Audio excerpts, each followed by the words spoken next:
हाँ जी बच्चों, तो आज हम लोग आपके साथ डिस्कस करने जा रहे हैं। एक बहुत ही छोटा सा हमारा चैप्टर है। इसका नाम है right issue and bonus issue. तो इस चैप्टर में दो कंसेप्ट डिस्कस किए जाते हैं, राइट इशू भी और बोनस इशू भी। और इसमें से बोनस इशू हमारे लिए बहुत ही इंपॉर्टेंट एक टॉपिक है, इसलिए हमारी सारी डिस्कशन बोनस शेयर्स के ऊपर रहने वाली है। ठीक है सर, तो आइए और सभी बच्चे हमारे साथ साथ नोट करेंगे। चैप्टर है right shares and bonus shares.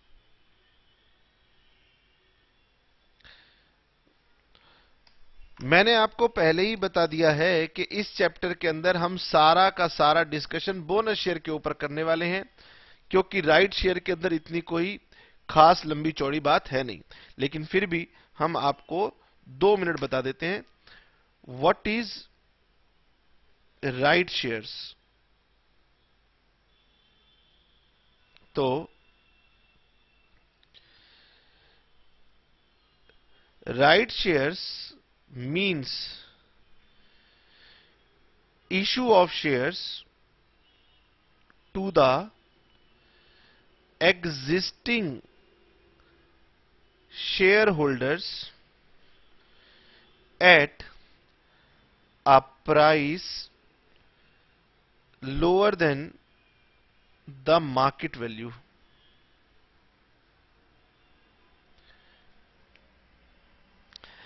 अब कंपनी कह रही है कि देखो, हमें शेयर इशू करने हैं, और कंपनी कह रही है कि हम जब शेयर इशू करेंगे तो हमें पहले अपने पुराने शेयर होल्डर को ऑफर देनी चाहिए कि आप हमसे शेयर ले सकते हैं। तो अगर कंपनी पुराने शेयर होल्डर्स को ऑफर कर रही है कि आप शेयर लेना चाहें तो ले सकते हैं, then it is called right share. ठीक है सर, इसका मतलब अगर कंपनी पब्लिक को इनवाइट करती है शेयर इशू करने के लिए, तो ये सिंपल केस हो गया, ये issue of shares to the public, जो कि आपने चैप्टर नंबर 2 में पढ़ लिया। अब कंपनी पहले से ही एग्जिस्टिंग कंपनी है, और एग्जिस्टिंग कंपनी ने सोचा कि हम जब नए शेयर इशू करेंगे तो हम अपने एग्जिस्टिंग शेयर होल्डर से कहेंगे कि क्योंकि आपने हमें पैसा दिया था और हमारी कंपनी आज इतनी बड़ी हो गई है कि लोग उसमें शेयर्स खरीदना चाहते हैं, तो ये पहले आप लोगों का राइट बनता है कि पहले आपसे पूछा जाए, अगर आप लेना चाहते हैं तो आप ले लीजिए। तो अगर हमने एग्जिस्टिंग शेयर होल्डर्स को ऑफर किए तो इनका नाम हो जाता है राइट शेयर्स। अब राइट का मतलब होता है अधिकार। शेयर होल्डर कहता है बताओ मुझे क्या अधिकार मिला। हमने कहा कि जब हम आपको शेयर इशू करेंगे तो ये हम आपको मार्केट से थोड़े से लोअर रेट के ऊपर इशू करेंगे। ठीक है सर, तो एक छोटा सा बस एग्जांपल आप देख लीजिए, जिससे आपको आइडिया हो जाए कि यहां पर कंपनी क्या कहना चाहती है।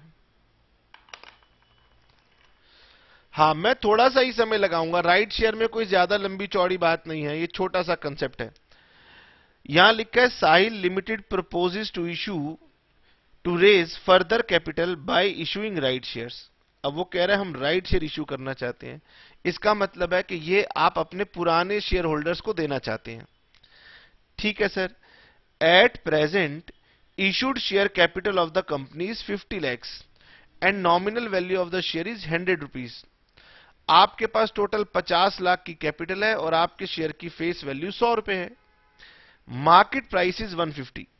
अब देखो मार्केट में कितने का शेयर चल रहा है, 150 रुपए का। Management is considering following alternatives for making right issue. अब कंपनी ने सोचा कि हम क्या देंगे, तो हम 5 नए शेयर देंगे फॉर 5 ओल्ड शेयर्स। तो यानी जिनके पास पहले से ही शेयर हैं वही ले पाएंगे, इसीलिए राइट शेयर है। मार्केट में 150 रुपए का है, लेकिन हम इसे 100 रुपए का देंगे, तो it is called right share. अब इसमें शेयर होल्डर को 150 रुपए का शेयर मार्केट में जो है वो कंपनी 100 रुपीज का दे रही है, तो इसमें उसे 50 रुपीज पर शेयर का बेनिफिट है। केस नंबर 2, अगर 4 नए शेयर दिए जाएं for 5 old shares at a price of 110 rupees, तब भी शेयर होल्डर को देखो फायदा है कि 150 रुपए का शेयर उसे 110 रुपए का मिल रहा है। 3 नए शेयर दिए जाएं 115 पे, 2 नए शेयर दिए जाएं 120 पे, तो कंपनी अलग अलग कॉम्बिनेशन आपको लिख के बता रही है कि हम ऐसा सोच रहे हैं, और यही राइट शेयर है। इसका मतलब दो बातें ध्यान रखनी है, ऑफर पुराने शेयर होल्डर को दी गई और ऑफर मार्केट से रिड्यूस प्राइस पर दिया गया। फिर वो कह रहा है analyse the above proposal in each case and determine assumed market price after right issue, value of right, percentage increase in share capital, percentage increase in total funds. देखिए, जब राइट इशू की बात आएगी तो अकाउंटिंग में कोई परेशानी नहीं है। Accounting is same as issue of shares. जैसे कि आपने पहले पढ़ा था, बिल्कुल वैसे ही ये अकाउंटिंग होने वाली है, इसलिए अकाउंटिंग के पॉइंट ऑफ व्यू से मेरे पास कुछ भी नई बात नहीं है। और जनरली यहां पर लिखा हुआ मिलेगा कि कंपनी ने सारे पैसे एक साथ ले लिए, तो बताओ मेरे पास एंट्री क्या होगी? एंट्री होगी sir bank account debit to share application, और फिर share application account debit to share capital और टू सिक्योरिटीज प्रीमियम। अब बच्चा कह रहा है क्या सर यहां पर एप्लीकेशन अलॉटमेंट? नहीं, वो सब चीजें नहीं दी होंगी तो आपको पहले से ही आती हैं। तो अकाउंटिंग के पॉइंट ऑफ व्यू से बेटे कभी भी एग्जामिनर आपसे कुछ भी क्वेश्चन नहीं पूछने वाला। ठीक है सर। फिर सर हमसे एग्जामिनर क्या पूछेगा? हाँ, एग्जामिनर आपको एक छोटी सी बात पूछेगा, वो क्या होगी वो मैं आपको समझाता हूं। देखिए, मुझे फर्स्ट केस में कहा गया कि कंपनी 5 न्यू शेयर्स इशू करेगी at the rate of 100 rupees. किसके बदले में? 5 ओल्ड शेयर्स के बदले में।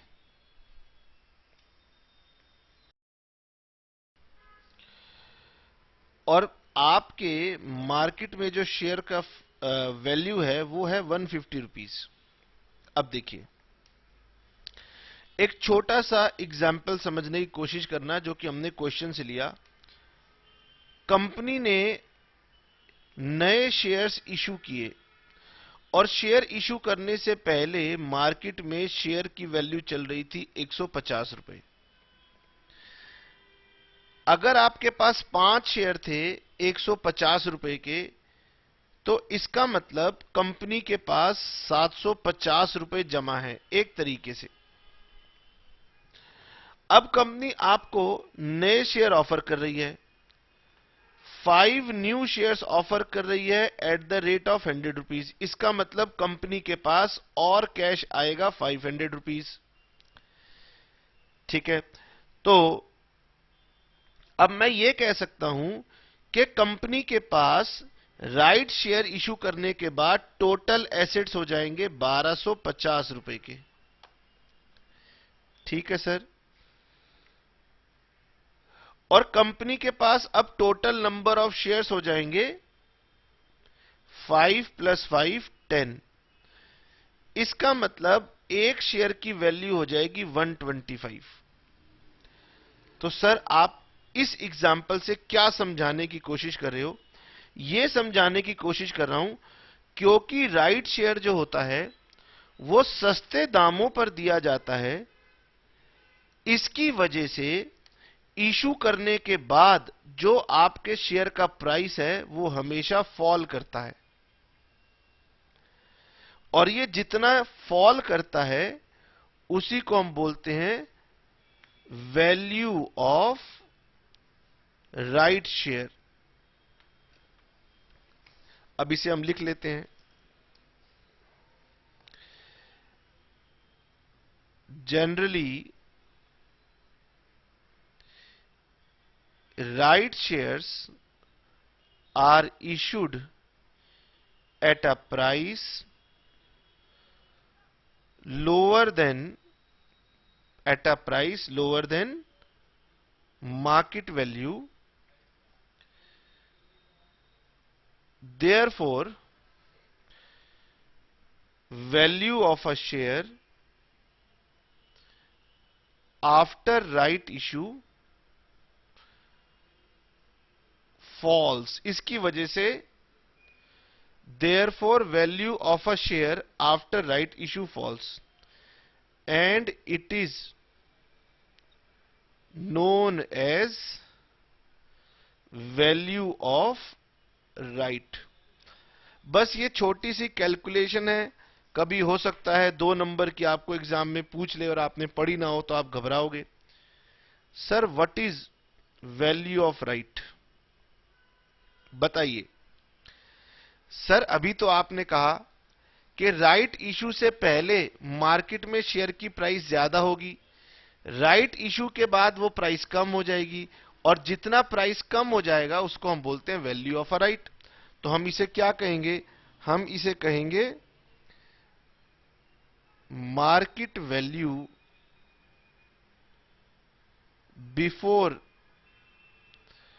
Right share minus market value after right shares.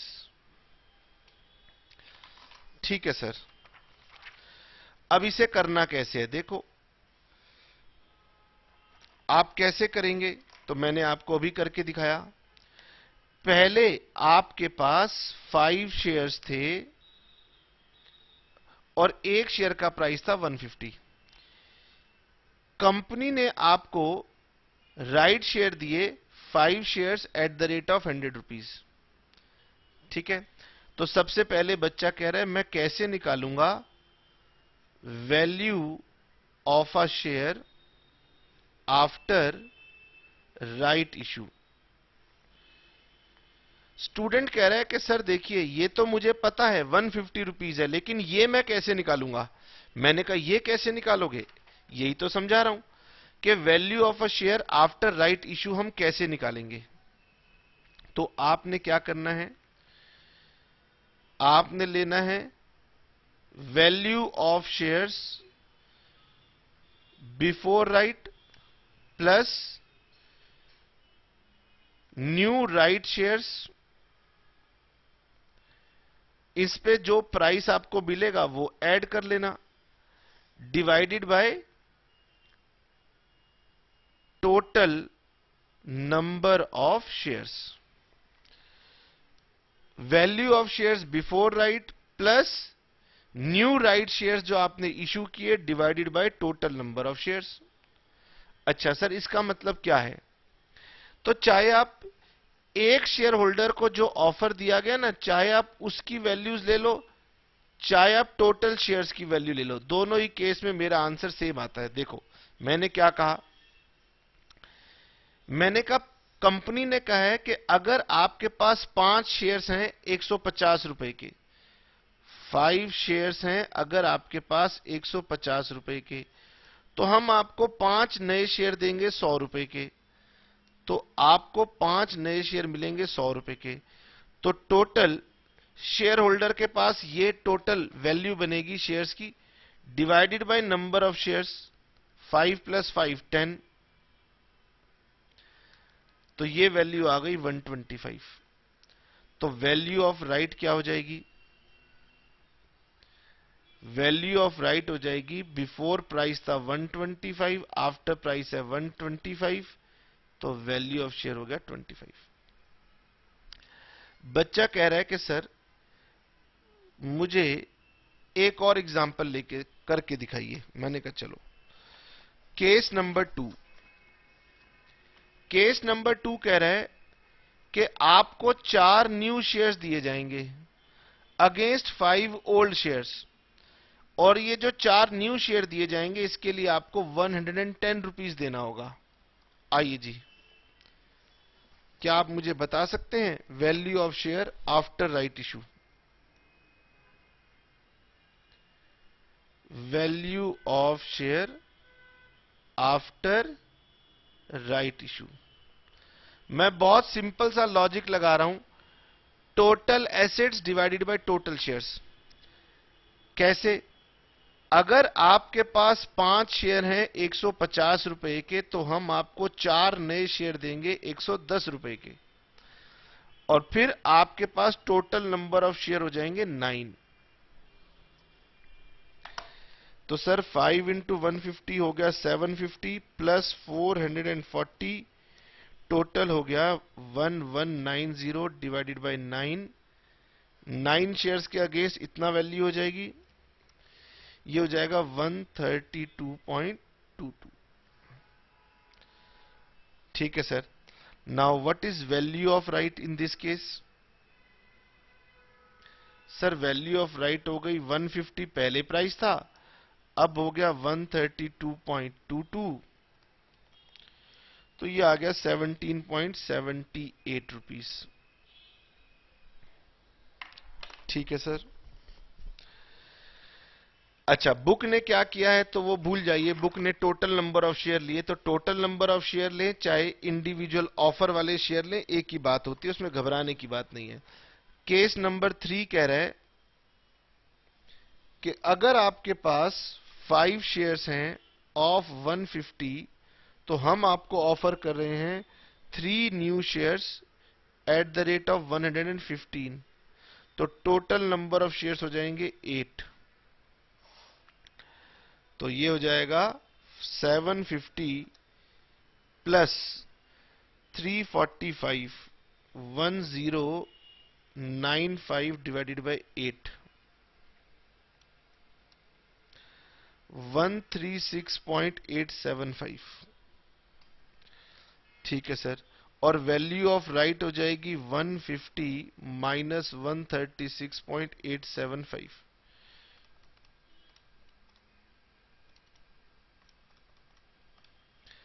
13.125। आपने क्या करना है, आपने जितने कंपनी के एग्जिस्टिंग शेयर्स हैं उनकी मार्केट वैल्यू लेनी है। तो सर आपने एक शेयर होल्डर की मार्केट वैल्यू ली, एक शेयर होल्डर के पास अगर 5 शेयर हैं 150 रुपए के, आप एक शेयर होल्डर की कैलकुलेशन कर लो या कंपनी के सारे शेयर्स की कैलकुलेशन कर लो, आंसर सेम आता है। बुक ने सारे शेयर्स को लेके कैलकुलेट किया, मैंने इंडिविजुअल शेयर होल्डर की ऑफर को लेके किया, दोनों ही केस में आंसर सेम आने वाला था। खैर,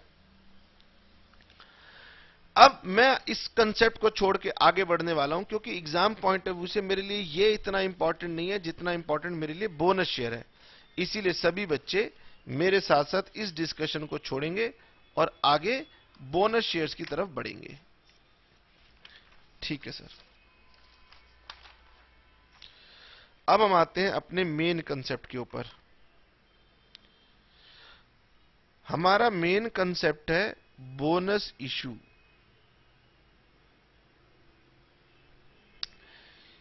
तो बोनस दरअसल 2 तरीके का होता है।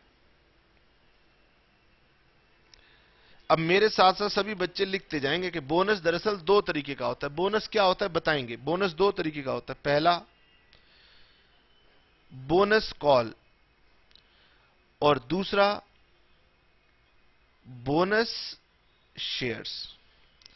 तो आपको हमने इन 2 चीजों में डिफरेंस समझाना है, what is bonus call and what is bonus shares.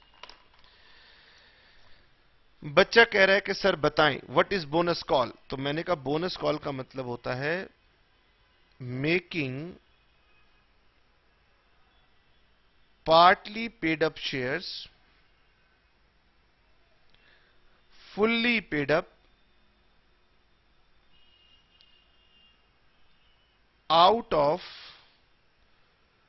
the profits and without receiving cash oblique money from the shareholders. Making partly paid up share fully paid up making partly paid up share fully paid up out of the profits and without receiving cash from the share holder. Sir इसका मतलब समझाइए। मैंने कहा लो, मान लीजिए company के पास 10,000 shares थे of ₹10 each, ₹7 paid up और कॉल्ड अप। इसका मतलब होता है कि कंपनी के पास 10,000 शेयर्स थे 10 रुपीज वाले, और कंपनी ने ₹7 मांगे थे और शेयर होल्डर ने ₹7 दे भी रखे थे। ठीक, तो सर इसे फुल्ली पेड अप करने के लिए कंपनी को ₹3 शेयर होल्डर से और मांगने चाहिए। कंपनी ने कहा बिल्कुल ठीक है। लेकिन कंपनी ने कहा कि हमने अपना बिजनेस स्टार्ट किया और हमें इतने प्रॉफिट हो गए कि अब हम शेयर होल्डर को यह ऑफर कर रहे हैं कि आपको बचे हुए ₹3 देने की जरूरत नहीं है। कंपनी प्रॉफिट से वो ₹3 डाल देगी और आपके शेयर ₹10 के पूरे हो जाएंगे। सर नॉर्मली क्या होता है? तो नॉर्मली तो मेरे ख्याल से यही होता है कि अगर शेयर को फुल्ली पेड अप बनाना है तो ₹3 शेयर होल्डर से लिए जाते हैं। अब मैं क्या कह रहा हूं, कंपनी कह रही है शेयर होल्डर से, देखो जी ये जो आपने 10,000 शेयर्स पर ₹7 दिए थे ना, 70,000, इससे हमने जब बिजनेस किया तो हमें ह्यूज प्रॉफिट मिल गए। इतने प्रॉफिट मिल गए कि अब हम आपको पुरस्कार के तौर पर क्या दे रहे हैं कि जो आपकी ₹3 की लाइबिलिटी है ना, वो कंपनी अपने प्रॉफिट डाल के पूरा कर देगी। मैंने कही तो बड़ी खुशी की बात है। तो इसी को कहा जाता है बोनस कॉल। इसका मतलब ₹3 जो बच गए वो शेयर होल्डर से कंपनी ने कैश में नहीं लिए, अपने कमाए हुए प्रॉफिट से इसको पूरा कर दिया। It is called bonus call. ठीक है सर। सर बोनस कॉल के लिए क्या एंट्री होगी?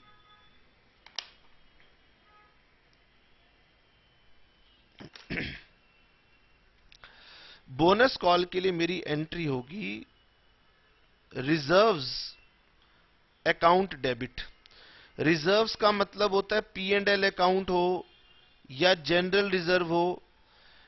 ठीक है, इन्हें हम लोग ना दरअसल फ्री रिजर्व्स भी बुलाते हैं। तो रिजर्व्स अकाउंट डेबिट, रिजर्व्स में जनरली P&L आएगा या जनरल रिजर्व आएगा, वो डेबिट कर देना टू बोनस कॉल या टू बोनस इशू, क्रेडिट कर देना। ये मेरी पहली एंट्री होगी। पहली एंट्री में मैंने क्या किया, मुझे 10,000 शेयर्स को फुल्ली पेड अप बनाने के लिए ₹3 और चाहिए। तो 10,000 इंटू 3, इसका मतलब कंपनी ने पता लगा लिया कि हमें ₹30,000 का बोनस देना होगा। तो पहली एंट्री में क्या होगा, 30,000। कैसे आएगा, number of shares multiplied by amount of final call पर शेयर। पहली एंट्री आप ये पास करोगे। ठीक है सर। दूसरी एंट्री, अब मेरी दूसरी एंट्री होगी share final call account debit to share capital. और मेरी तीसरी एंट्री होगी यही, बोनस कॉल यूज किया था तो बोनस कॉल, और अगर बोनस इशू यूज किया था तो bonus issue debit to share final call account. अब देखिए, मैं बच्चे को एक बार फिर से समझाने की कोशिश करता हूं कि नॉर्मली शेयर्स को फुल्ली पेड अप बनाने के लिए क्या किया जाता है। नॉर्मली जब भी हम शेयर्स को फुल्ली पेड अप बनाना चाहते हैं तो हम लोग पहले फाइनल कॉल को ड्यू करते हैं। हां सर, फाइनल कॉल को जब हम ड्यू करते हैं तो फाइनल कॉल ड्यू करने की एंट्री बताएं क्या होती है। सर फाइनल कॉल ड्यू करने की एंट्री होती है share final call debit to share capital. उसके बाद आप फाइनल कॉल रिसीव करते थे, नॉर्मल केस में रिसीव करते थे, bank account debit to share final call. लेकिन अब मैं बोनस देना चाहता हूं, इसीलिए मैं शेयर होल्डर से मनी नहीं लूंगा। मनी नहीं लूंगा तो मैंने अपने प्रॉफिट्स को पहले बोनस के नाम से बाहर किया और फिर उस बोनस को यूज करके मैंने फाइनल कॉल को पूरा कर लिया। ठीक है सर। हमें ये बात थोड़ी थोड़ी समझ में आई। पहले अपने प्रॉफिट में से उतना अमाउंट अलग कर लो जितना अमाउंट आपको फाइनल कॉल के लिए चाहिए। तो एंट्री बन गई P&L या reserves account debit to bonus call. P&L या रिजर्व को हम लोग अकाउंटिंग की लैंग्वेज में ना फ्री रिजर्व या रेवेन्यू रिजर्व भी बोलते हैं, डिविजिबल प्रॉफिट्स भी बोलते हैं। तो ये इनका नाम है। ठीक है सर। तो पहले प्रॉफिट्स डेबिट किए, बोनस क्रेडिट किया, फिर फाइनल कॉल को ड्यू किया, और फिर फाइनल कॉल के पैसे मांगने नहीं है, इसी बोनस से कैंसिल करा देने हैं। तो ये हमारा कंसेप्ट कंप्लीट हो गया। अब यहां पर नोट लिखना है। Note, we can not use capital redemption reserve and oblique or securities premium account for bonus call। अब हो सकता है कि कुछ बच्चों ने पहले ही हमारे साथ पढ़ लिया हो redemption of preference shares, buyback of equity shares. जब ये दोनों चैप्टर आप पढ़ेंगे तो इन दोनों चैप्टर में एक रिजर्व बनता है which is called capital redemption reserve. और कैपिटल रिडेम्पशन रिजर्व का यूज यहां पर बोनस कॉल के लिए नहीं करना, ये मैंने बात आपको बताई है क्योंकि लॉ ने मना किया है। दूसरा, अगर आप इश्यू ऑफ शेयर्स पढ़ चुके हैं तो हमें पता है कि कंपनी शेयर इश्यू करती है प्रीमियम पर। Yes sir, company share issue करती है प्रीमियम पर। और मैं आपको बुक से रीड करवाता हूं कि कंपनीज एक्ट में यह बात साफ साफ लिखी हुई है कि अगर आप सिक्योरिटीज प्रीमियम को कभी रिसीव करोगे तो उसका क्या यूज करोगे। ये लीजिए, मेरे पास बुक का पेज नंबर है 2.27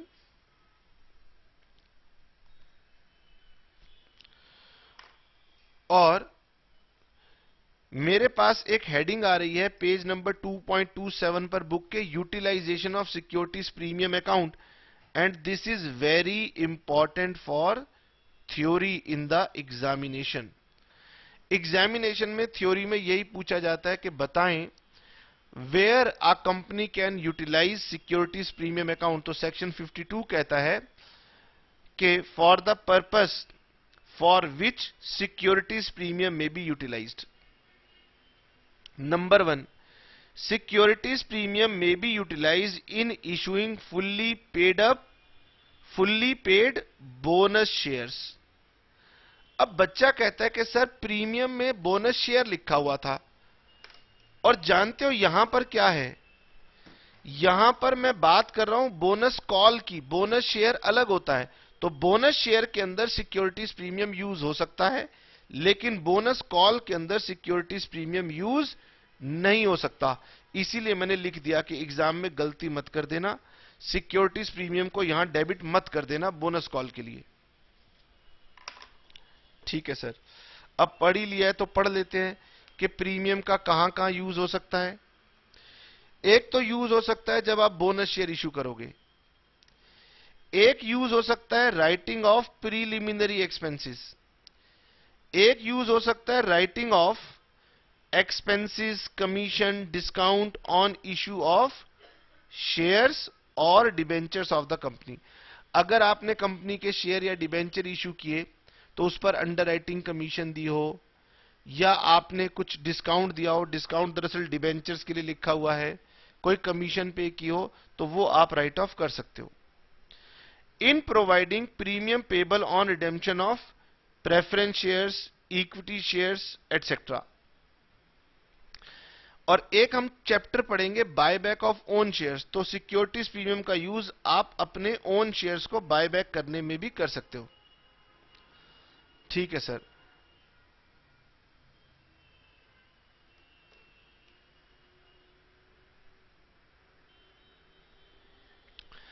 एक नीचे पैराग्राफ और लिखा हुआ है कि सिक्योरिटीज प्रीमियम अकाउंट का यूटिलाइजेशन कोर्ट की परमिशन लेकर के अदर इनसे ज्यादा इनको छोड़ करके और पर्पसेस में भी किया जा सकता है, जैसे कि इंटरनल रिकंस्ट्रक्शन। ये आपकी बुक का एक चैप्टर है, जब आप पढ़ेंगे तो आप समझ जाएंगे।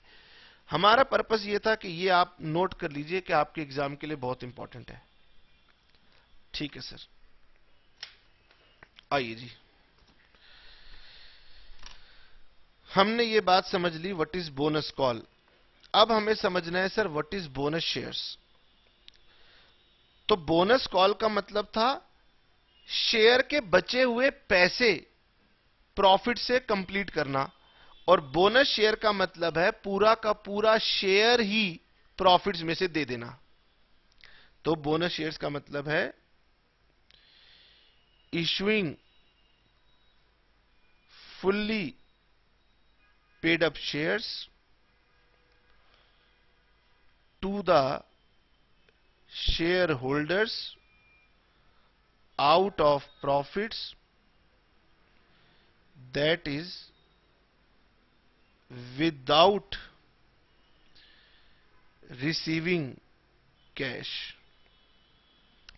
सिंपल भाषा में कहूं तो यहां पर कॉल गिफ्ट में दे रही है कंपनी शेयर होल्डर को, यहां पर पूरा शेयर ही गिफ्ट दिया जा रहा है। अच्छा, इसका मतलब यह है कि कंपनी यहां पर यह कहना चाहती है कि सपोज कंपनी के पास 10,000 शेयर्स हैं of ₹10 each, fully paid up.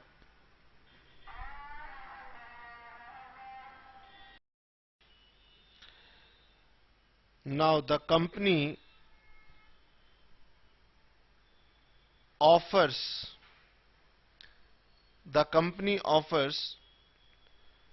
2,000 shares as bonus. तो यहां पर कंपनी ₹3 की फाइनल कॉल का गिफ्ट दे रही है, यहां पर कंपनी पूरे के पूरे शेयर का गिफ्ट दे रही है। It is called bonus share. ठीक है सर, अब बोनस शेयर के लिए क्या एंट्रीज होंगी?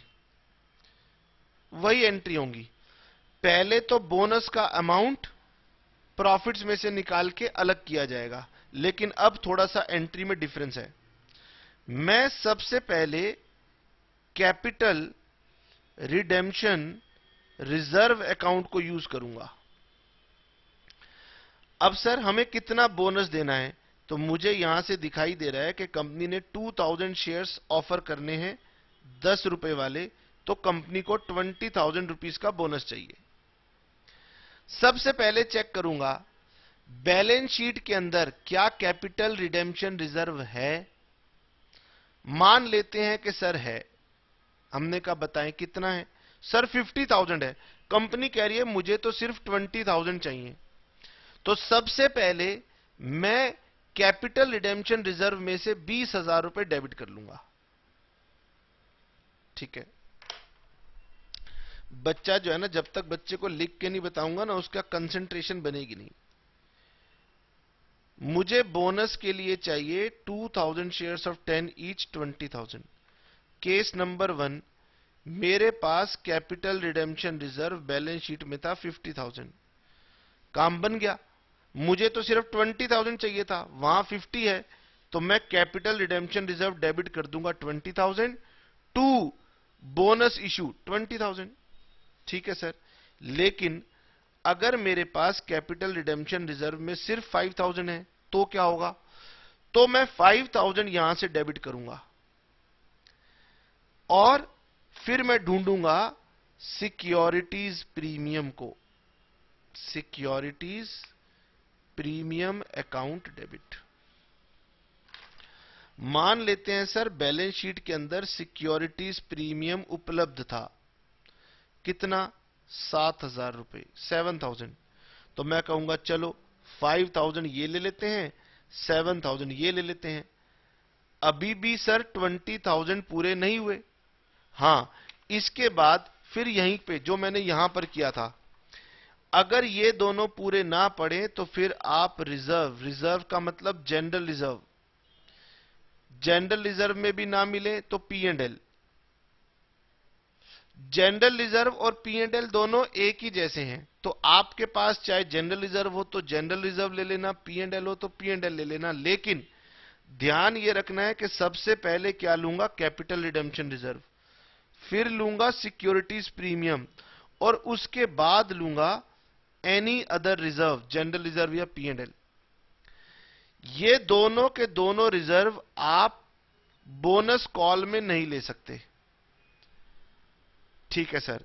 दूसरा, इन दोनों के लिए आप सीक्वेंस यही लोगे, भले बुक पहले सिक्योरिटीज प्रीमियम लिख दे और बाद में कैपिटल रिजम्पशन रिजर्व लिख दे, बुक की अपनी मर्जी है, लेकिन मैं आपको बता रहा हूं सबसे पहले आपने कैपिटल रिडेम्पशन रिजर्व क्यों उठाया, क्योंकि जब आप आगे चल के अकाउंट्स पढ़ेंगे तो आपको पता चलेगा कि कैपिटल रिडेम्पशन रिजर्व का केवल एक ही यूज हो सकता है, bonus shares.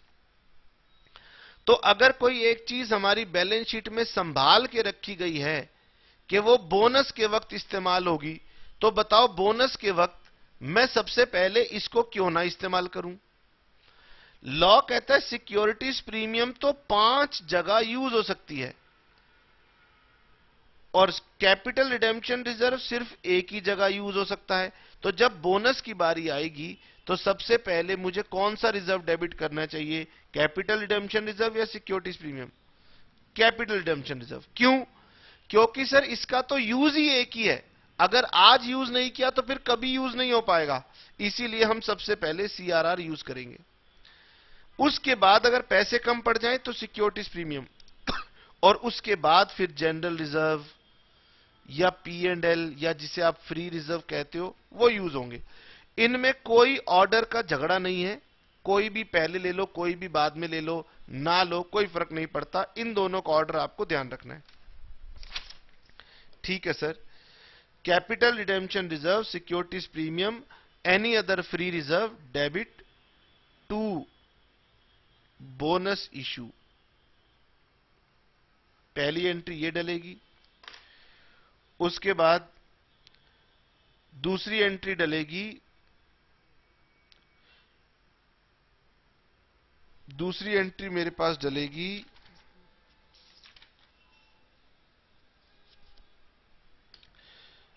Bonus issue debit to share capital. दो ही एंट्री डलेंगी और बस, तीसरी कोई एंट्री नहीं डलेगी, यहां पर मुझे 3 एंट्री डालनी पड़ेंगी, ठीक है sir.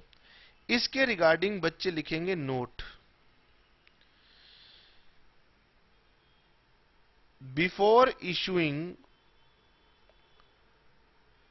Bonus shares existing shares must be fully paid up। जब भी आप बोनस शेयर इशू करेंगे तो एक बात आपको ध्यान रखनी है कि आपके एग्जिस्टिंग शेयर हमेशा क्या होने चाहिए, फुल्ली पेड अप होने चाहिए। सर अगर मेरे existing share fully paid up ना हुए तो, अगर आपके शेयर फुल्ली पेड अप नहीं है और क्वेश्चन कह रहा है कि आपने बोनस शेयर इशू करना है, तो इसका मतलब क्वेश्चन आपको इंडिकेशन दे रहा है कि पहले बोनस कॉल की एंट्रीज डालना, फिर बोनस शेयर्स की एंट्री डालना, ठीक है सर। लीजिए बस बात खत्म। तो अल्टीमेटली बोनस इशू का मतलब होता है कैपिटलाइजेशन ऑफ प्रॉफिट्स। इसका मतलब होता है मैं अपने प्रॉफिट्स को कैपिटल में बदल रहा हूं, दैट्स इट, ठीक है सर। अब देखना है कि जी हमारे प्यारे प्यारे बच्चों को हमारी बात कितनी समझ में आई। अब कॉर्पोरेट अकाउंटिंग ऐसी चीज है कि जब तक हम प्रैक्टिस नहीं करेंगे दिमाग में बैठेगी नहीं, तो घबराने की बात नहीं है। आइए जी मेरे साथ साथ एक छोटा सा हम क्वेश्चन करते हैं और उसमें हम आपको ये बातें सारी की सारी दोबारा रिपीट कर देंगे, फिर आपको सब समझ में आ जाएगा कि सर कैसे काम करना है। मैंने कहा ये हम पढ़ने जा रहे हैं इलस्ट्रेशन नंबर 4, पेज नंबर है 3.11। Following information of Asha limited as follows. Authorise share capital है 1,50,000 equity shares of 10 each. Issued subscribed and paid up capital है 80,000 equity shares of 10 each. ₹7.5 called up. Called up and paid up दोनों के दोनों same है, तो हमने check किया 80,000 into 7.5, ये आ गया 6 लाख। तो इसका मतलब ₹7.5 हमें हर शेयर पे मिल चुके हैं। Capital redemption reserve 1,50,000। Plant revaluation reserve 20,000। अब आपको बता दें, प्लांट रीवैल्यूएशन रिजर्व मेरे किसी भी काम का नहीं है। Sir capital redemption reserve bonus call के काम का नहीं है, लेकिन बोनस शेयर के काम का है। लेकिन प्लांट रीवैल्यूएशन रिजर्व मेरे किसी भी काम का नहीं है। ठीक है सर। उसके बाद नेक्स्ट पेज के ऊपर गिवन है securities premium reserve. Securities premium reserve भी कैपिटल रिडेम्पशन रिजर्व की तरह बोनस कॉल के काम का नहीं है, लेकिन बोनस शेयर के काम का है। ठीक है sir. Development rebate reserve, investment allowance reserve, हमारी बुक कहती है कि इसका इस्तेमाल हो सकता है, लेकिन मैं आपको सजेस्ट करूंगा कि बेटे इसका यूज मत करना। झगड़े की बात रहेगी, मत करना। जनरल रिजर्व का यूज हो सकता है। जनरल रिजर्व कहीं भी यूज हो सकता है। बोनस कॉल में भी यूज हो सकता है, बोनस शेयर में भी यूज हो सकता है। ठीक है sir. The company wanted to issue bonus shares. अब कंपनी बोनस शेयर इशू करना चाहती है टू इट्स शेयर होल्डर्स। पहले मुझे बताइए, क्या बोनस शेयर इशू करने के लिए एग्जिस्टिंग शेयर्स का फुल्ली पेड अप होना जरूरी है? हां सर, लेकिन हमारे यहां पर पुराने वाले शेयर फुल्ली पेड अप नहीं थे। मैंने आपको बताया था कि अगर क्वेश्चन कह रहा है कि आपने बोनस शेयर इशू करने हैं और आपके शेयर फुल्ली पेड अप नहीं है, तो इसका मतलब वो आपको इंडिकेशन दे रहा है कि आपको बोनस कॉल की भी एंट्री बनानी है। तो मैं पहले अपने पुराने शेयर्स को फुल्ली पेड अप बनाऊंगा और फिर उसके बाद बोनस शेयर इशू करूंगा। इसका मतलब इस क्वेश्चन में दोनों ही कंसेप्ट यूज हो जाएंगे, बोनस कॉल वाला भी और बोनस शेयर वाला भी। ठीक है सर। अब बोनस के बारे में हमेशा ऐसे लिखा हुआ मिलेगा, at the rate of 1 share for every 2 shares held. यानी कि अगर आपके पास पहले कंपनी ने 2 शेयर इशू कर रखे हैं तो 2 के बदले में 1 शेयर बोनस मिलेगा। ठीक है सर।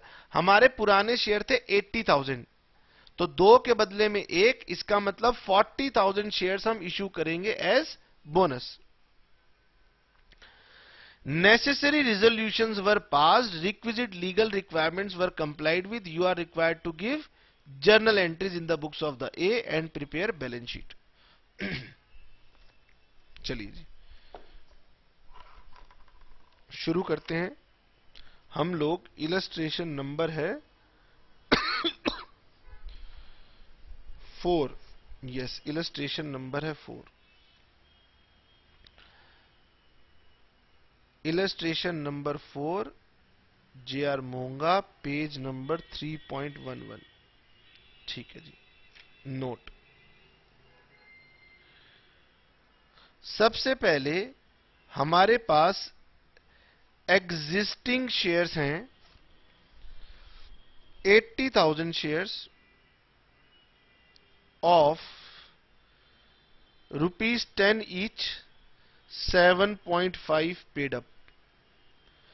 और क्वेश्चन ने कहा है कि हम बोनस शेयर इशू करेंगे at the rate of 1 share for 2 held. ठीक है। इसके लिए मुझे बच्चों को क्या नोट याद दिलाना है? एग्जाम में आपको लिखने की जरूरत नहीं है, सिर्फ मैं आपको अभी के लिए याद करा रहा हूं। Bonus shares can be issued only if existing shares are fully paid up। सबसे पहली बात आपको दिमाग में रखनी है कि बोनस शेयर तो मैं तभी इशू कर सकता हूं जब मेरे existing share fully paid up हों। वो मेरे शेयर फुल्ली पेड अप नहीं है, तो मुझे उन्हें फुल्ली पेड अप बनाना पड़ेगा।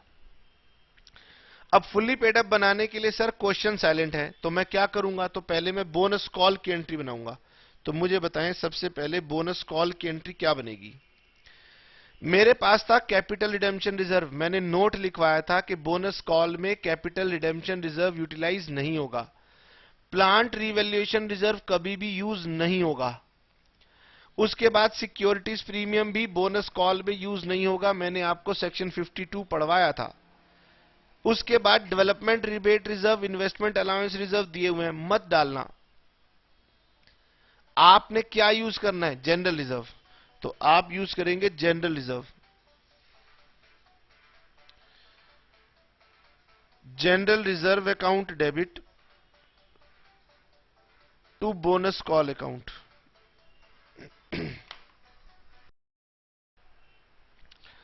अब पहले आपने देखना है कि बोनस के लिए आपको कितना अमाउंट चाहिए। तो हमें 80,000 शेयर्स को फुल्ली पेड अप बनाने के लिए ₹2.50 पर शेयर चाहिए। तो सबसे पहले देखेंगे कि बोनस कॉल के लिए कितना मनी चाहिए। 80,000 इंटू 2.5, 2 लाख रुपीस। तो यहां लिखेंगे 2 लाख रुपीस। अब जनरल रिजर्व जाके चेक करेंगे क्या हमारे पास जनरल रिजर्व में 2 लाख रुपीस है। सर जनरल रिजर्व में तो 3 लाख हैं, तो मुझे तो 2 लाख चाहिए। तो आप यहां लिखेंगे 2 लाख। बताइए क्या किया हमने? सबसे पहले कितना बोनस चाहिए वो कैलकुलेट किया, 2 लाख। फिर चेक किया कि जनरल रिजर्व के अंदर बैलेंस है कितना। तो जनरल रिजर्व में 3 लाख है, तो इसका मतलब यह नहीं कि यहां उठा के 3 लाख लिख दो, जितना चाहिए उतना ही लिखना है। ठीक है सर, हो गया। दूसरी एंट्री बताएं। दूसरी एंट्री होगी share final call account debit to share capital account.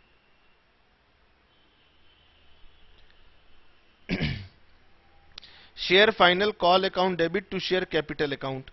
तो आपको 80,000 रुपीस पर 2.5 80,000 शेयर्स पर 2.5 मांगना है, तो 2 लाख। इसको बोलते हैं कॉल ड्यू। और उसके बाद मुझे मनी रिसीव नहीं करना, बोनस कॉल से इसे कैंसिल करा देना है। तो bonus call account debit to share final call account.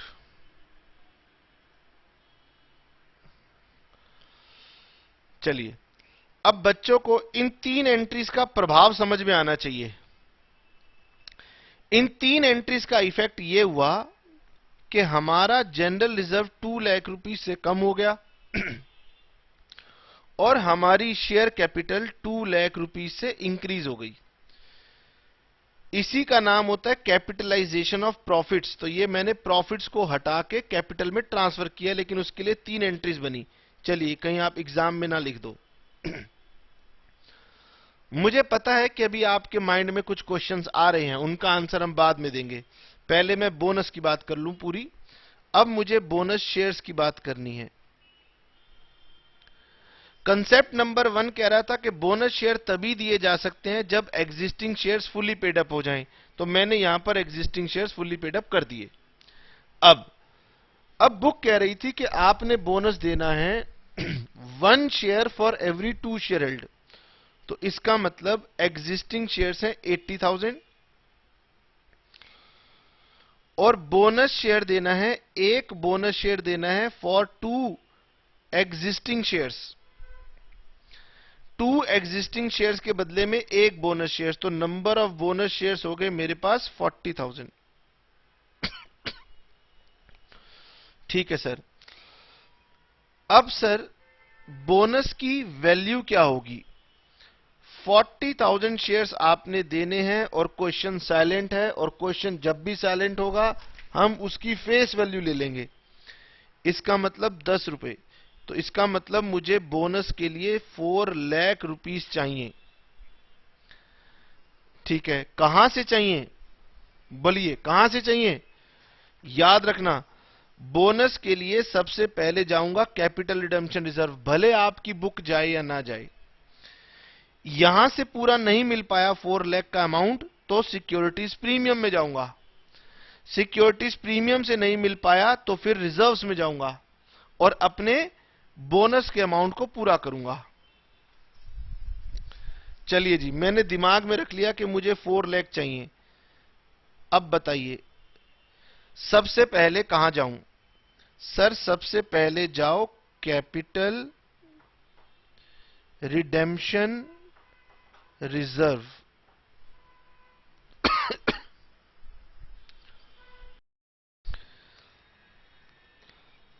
सबसे जरूरी बात यह है कि इस 4 लाख को यहां डेबिट मत कर देना, पहले आपने देखना है कैपिटल रिडेम्पशन रिजर्व में कितना बैलेंस है। 1,50,000। ओहो, कम बैलेंस है। कम है तो फिर 1,50,000 यहां से ले लिया। चलिए अभी सर मुझे और बैलेंस चाहिए, बताओ कैपिटल रिडेम्पशन रिजर्व के बाद कौन सा अकाउंट लेना है? Securities premium account.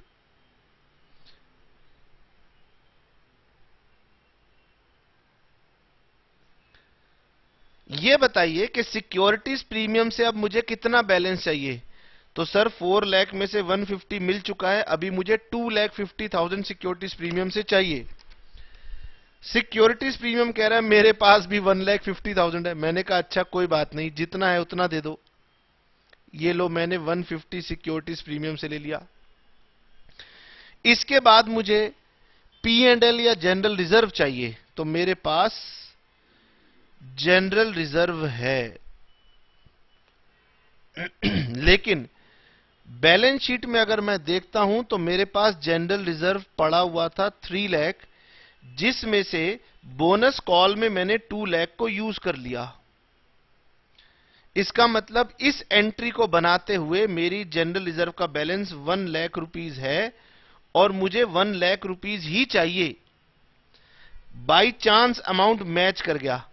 लीजिए, बच्चा कह रहा है कि सर अगर यहां पर जनरल रिजर्व में 1,50,000 बचा होता तो मैं 1 लाख ही लेता। सॉरी, क्योंकि मुझे तो टोटल 4 लाख रुपीस ही चाहिए।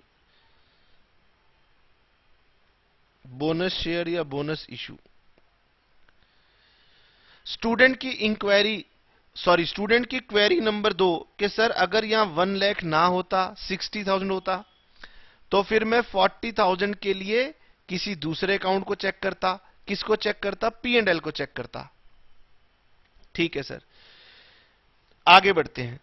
यही तो बातें जो धीरे धीरे आपके दिमाग में बैठ जाएंगी कि जब मैं बोनस शेयर की बात करूंगा तो पहले कैपिटल रिडेम्पशन रिजर्व, फिर सिक्योरिटीज प्रीमियम और उसके बाद जनरल रिजर्व P&L। ये दोनों एक ही जैसे होते हैं, इनमें कोई भी फर्क नहीं है। लेकिन जिनका नाम मैंने नहीं लिया है, अगर वो आपको बैलेंस शीट में दिए हैं तो आपने कभी भी नहीं लेने। अब आप कहोगे सर क्वेश्चन में प्लांट रिवोल्यूशन रिजर्व है। मैंने कहा जिनके नाम मैंने नहीं लिए वो आप मत लेना। रिजर्व तो कितने भी हो सकते हैं। अगली एंट्री हो जाएगी बोनस शेयर्स या बोनस इशू। चलो शेयर्स को काट दो। Bonus issue debit to share capital 4 lakh and 4 lakh. ठीक है सर। अब इसके बाद सर हमसे कहा गया था कि हमें बैलेंस शीट भी बनानी है। आइए जी,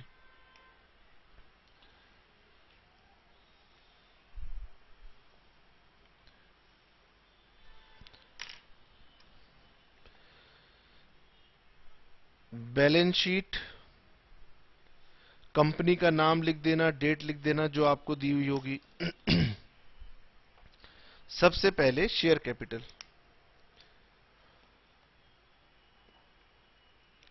equity and liabilities.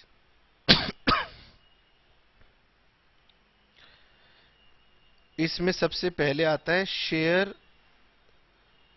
Holders funds. और इसमें आएगा ए नंबर शेयर कैपिटल,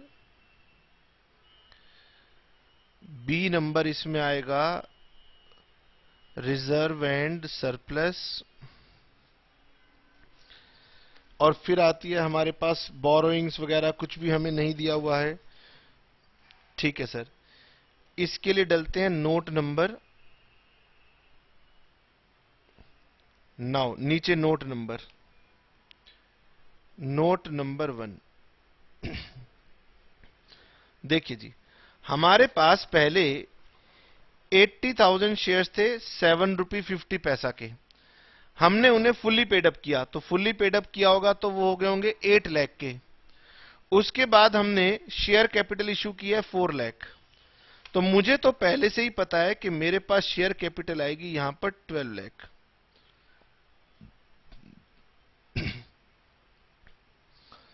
तो नोट नंबर 1 में लिखेंगे शेयर कैपिटल।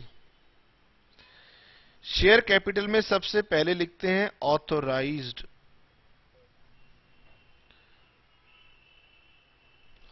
ऑथोराइज कितनी थी? 1,50,000 equity shares. 1,50,000 equity shares of ₹10 each, 15 lakh. इसके नीचे लाइन लगाते हैं। उसके बाद लिखेंगे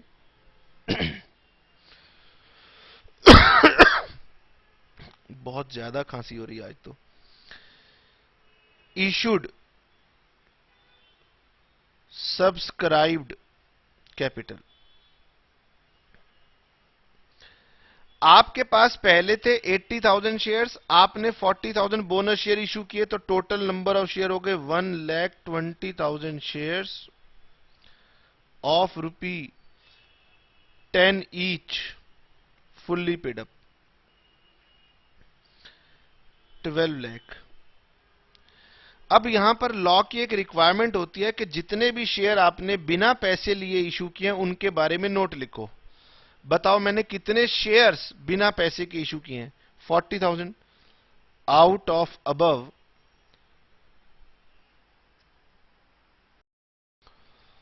40,000 shares have been issued as bonus।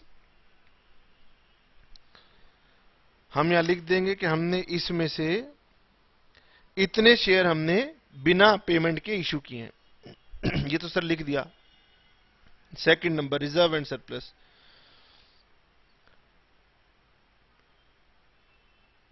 Reserve and surplus,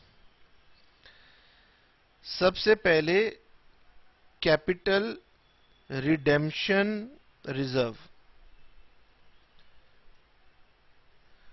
opening balance था 1,50,000 माइनस यूटिलाइज्ड इन बोनस 1,50,000, खत्म हो गया।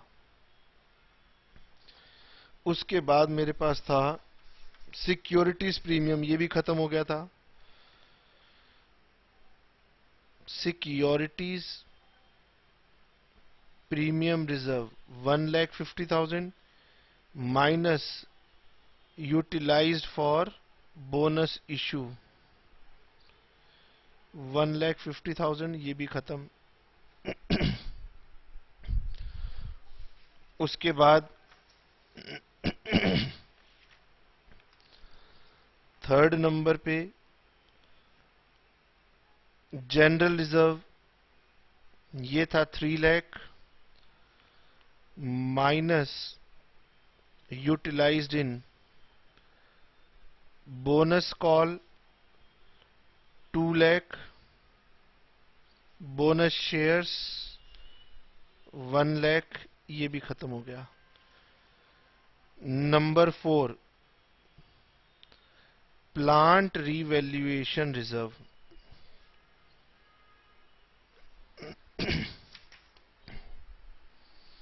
20,000 as it is.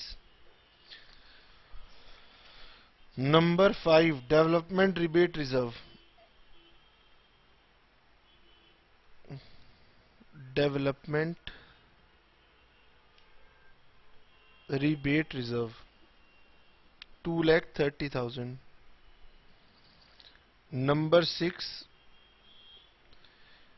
investment allowance reserve 2,50,000. Total 5 lakh. अब बच्चा ये पूछना चाहता है what is plant revaluation reserve. इसका मतलब है कि हमने अपने प्लांट को रीवैल्यू किया और प्लांट को रीवैल्यू करने से हमारे प्लांट की वैल्यू बढ़ गई और प्लांट की वैल्यू बढ़ने से जो हमारा प्रॉफिट हुआ वो लॉ कहता है कि आप P&L अकाउंट में नहीं भेज सकते, आपको उसे अलग से प्लांट रिवैल्यूएशन रिजर्व में डाल के रखना होगा. तो हमने वो प्लांट रिवैल्यूएशन रिजर्व बनाया. Development rebate reserve, investment allowance reserve, ये दो रिजर्व ऐसे हैं जो कि हमने लॉ के कहने पर बनाए होंगे. कौन से लॉ के कहने पर? इनकम टैक्स के कहने पर बनाए होंगे. इसीलिए आपको इसके ऊपर दिमाग लगाने की जरूरत नहीं है. ठीक है सर, ये बैलेंस शीट में डाल दो.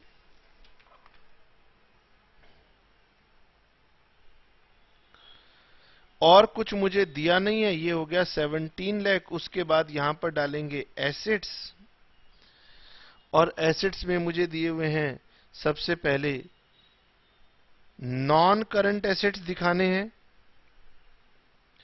और नॉन करंट एसेट्स में हम सन्ड्री फिक्स्ड एसेट्स दिखा देंगे 17 लाख, और ये हमारा कंप्लीट हो गया.